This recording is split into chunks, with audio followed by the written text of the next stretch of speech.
प्रधानमंत्री नरेंद्र मोदी की इस तस्वीर ने पूरे भारत और दुनिया भर में फैले करोड़ों हिंदुओं को भावुक कर दिया है। राम मंदिर के शिखर पर लहराते हुए इस धर्म ध्वज को देख पीएम मोदी इतने भावुक हो गए कि उनके हाथ तक कांपने लगे। अयोध्या में मौजूद संतों से लेकर अतिथियों तक सबकी आंखें नम हो गई। ये तस्वीरें रोंगटे खड़े करने वाली हैं।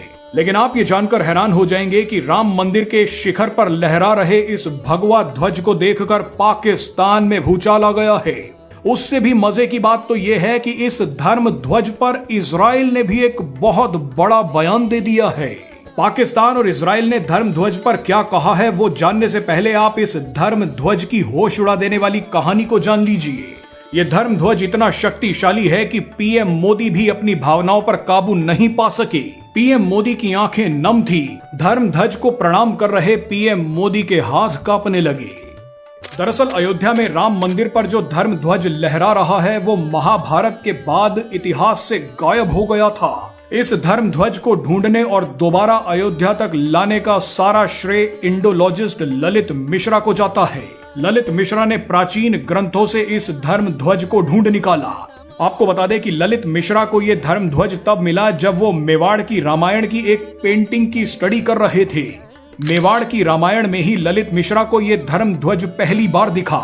इसके बाद उन्होंने वाल्मीकि रामायण के अयोध्या कांड से इस धर्म ध्वज के जिक्र का मिलान किया, जिसके बाद इस धर्म ध्वज को दुनिया के सामने लाया गया है। इस शक्तिशाली धर्म ध्वज की 3 निशानियां हैं: ओम, सूर्य और कोविदार वृक्ष।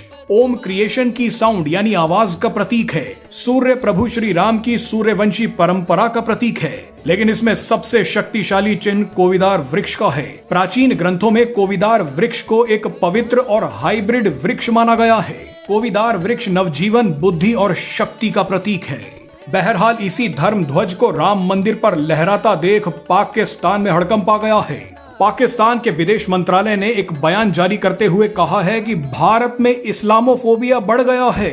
ये जगह तो मुसलमानों की थी, यहाँ पर भगवा झंडा क्यों फहराया गया? पाकिस्तान ने कहा कि इस घटना के बाद भारत में मौजूद दूसरी ऐतिहासिक मस्जिदों पर खतरा आ सकता है। बहरहाल पाकिस्तान भारत के मुसलमानों को भड़काने की कोशिश कर रहा है। लेकिन मजे की बात देखिए कि इजराइल ने पाकिस्तान के सारे नैरेटिव को चकनाचूर कर दिया। इजराइल ने भी इस धर्म ध्वज को लेकर एक बड़ा बयान दिया है।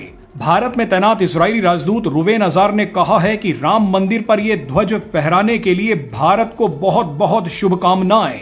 सभ्यता के इतने जरूरी निशान को फिर से जीवित करने के लिए भारत को बधाई। रुवेन अजार ने लिखा कि मैं पिछले साल कंस्ट्रक्शन के दौरान राम मंदिर आया था। आज उसी दौरे की कुछ तस्वीरें साझा कर रहा हूं।